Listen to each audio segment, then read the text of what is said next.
Snapchat पर sound notification settings को कैसे ऑन और ऑफ करें। नमस्कार दोस्तों, स्वागत करें आप सभी का टेक्राच यूट्यूब चैनल पर।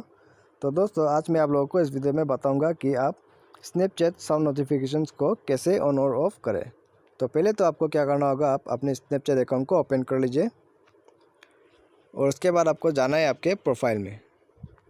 तो यहाँ में आने के बाद आपको आपके सेटिंग्स में चले जाना है। तो उसके बाद स्क्रॉल डाउन कीजिए और यहाँ नीचे में नोटिफिकेशंस में जाना है। तो यहाँ में आने के बाद आप स्क्रॉल डाउन कर लीजिए नीचे में और आपके यहाँ में साउंड का ऑप्शन मिल जाएगा। तो इसमें आप ऑन और ऑफ कर सकते हैं यहाँ से।